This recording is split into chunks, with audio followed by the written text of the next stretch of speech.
Hey everyone, Ryan here at eTrailer. Today on our 2024 Honda Passport, we're going to be showing you how to install the etrailer.com trailer hitch receiver. But let's take a minute and check it out first. So having a trailer hitch on the back of a vehicle like the Passport makes a lot of sense.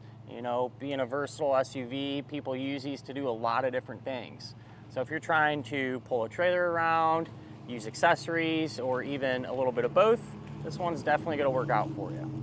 Compared to some of the other hitches, I think this one is hands down going to look the best, but that's just my opinion. You know, it has this matte black carbide finish on it, which I'm a fan of. It seems to stay in better shape for longer periods of time compared to some of the other finishes.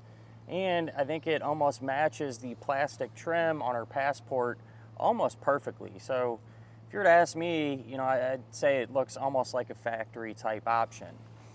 With the CURT hitch, it's going to look pretty much identical as far as where it's sitting and positioned on the vehicle, but with that one it has more of a gloss black finish. So if that's what you're going after, you can always check that one out.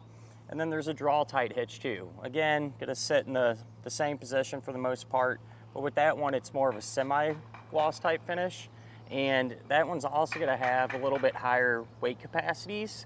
Not really a huge deal because the eTrailer and the CURT also have really good numbers, but if you're specifically looking for something that might be a little overkill or overbuilt, if you will, that would be worth looking into. This hitch is going to work with all the different types of submodels of the Passport.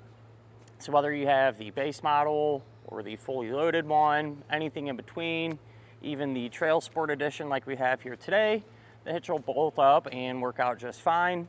And we do get a lot of questions in regards to the hands-free liftgate assist and if it'll still work with the trailer hitch in place. And the answer is yes. Unfortunately today, our Passport doesn't come equipped with it, so I can't show you. But I've done a lot of these in the past and never run into any issues. You know, as long as you kick your foot to either side of that receiver tube opening, the rear hatch will open up like it should. The hitch is going to have a 2" by 2" receiver tube opening, which is super common. A lot of different accessories will work out with it. It is going to use the standard 5/8 pin and clip.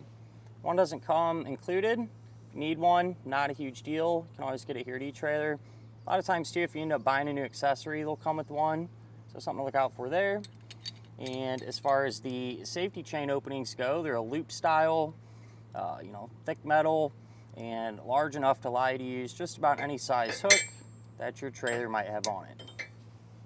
As far as the weight capacities go, we're going to have a 750-pound maximum gross tongue weight rating, which is more than enough for pretty much any size bike rack or cargo carrier, just to give you an example. And for the maximum gross trailer weight rating, that's going to be 5,000 pounds. And that's going to be the amount of weight pulling on the hitch. So that is the weight of your trailer plus anything that you might have in or on it.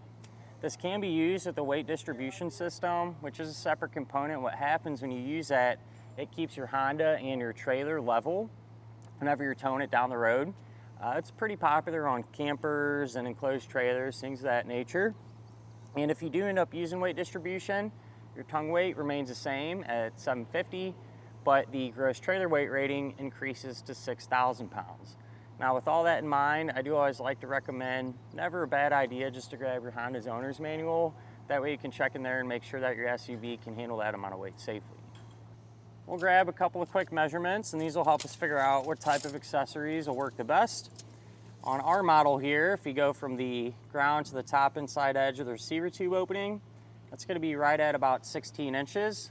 So if you plan on pulling a trailer, you can probably use a ball mount that has a straight shank, or maybe even one with a very slight rise, an inch, something like that. Work well in most scenarios. And if your accessory has a straight shank, you'll be fine there. If it has a rise in it, even better. You know, buy you a little more ground clearance back here. If you go from the center of the hitch pin hole to the edge of our rear bumper, that's only going to be about 3 inches, which is really good. So you shouldn't run into too many issues here, but if need be, you can use that to help figure out exactly if any of those folding type accessories that you might have can be stored in that upright position without hitting the back of your Honda. Other than that, not much to it. You know, if you were to ask me what hitch I would personally go with, it would be this one. I'm just a big fan of the way it looks, and it's right on par with the other hitches as far as what it's going to be able to handle and what you're going to be able to do with it. So you can't really ask for too much more. As far as the installation goes, really straightforward. There's some weld nuts that are already in the frame rails on the Passport. Clean those out, and then more or less you just lift the hitch up and bolt it in place. I will say, if you have someone that can help you with it, that'd be ideal, as these are pretty heavy hitches, so they can be, kind of awkward trying to lift up by yourself and get everything going, but not too bad.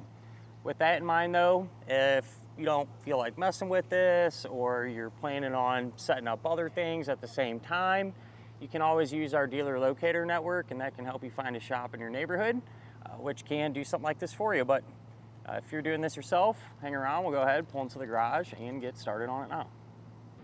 To begin our installation, we're going to be underneath the back of our Passport, and we're going to be working on each one of our frame rails.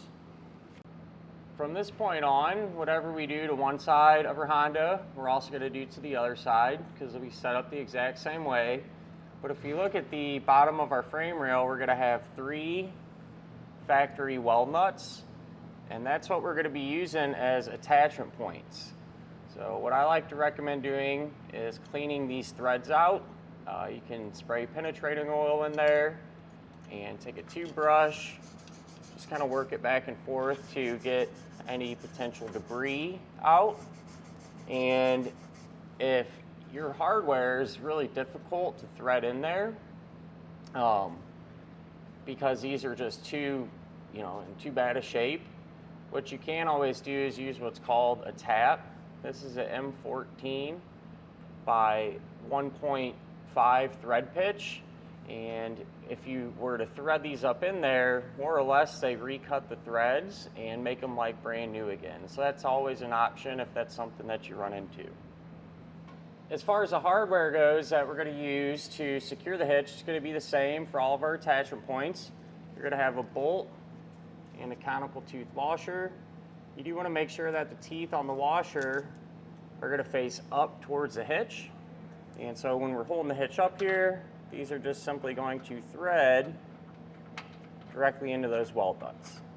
If you have someone that can give you a hand with this part, it makes it a lot more manageable, just because the hitch is pretty heavy.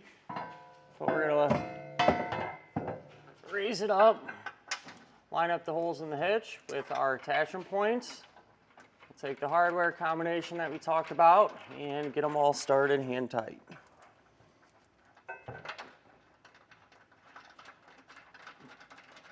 Now that you got all the hardware in place, you can center the hitch, because you are able to slide it from side to side a little bit. So I got it where I want it, and now we can come in with a 22mm socket and snug all the hardware down.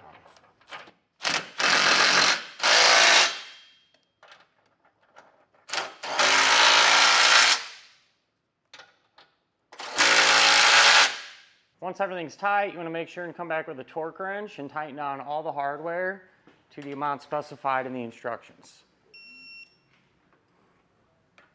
Now that everything is torqued down, we're good to go, and that'll finish up our look at and our installation of the etrailer.com trailer hitch receiver on our 2024 Honda Passport.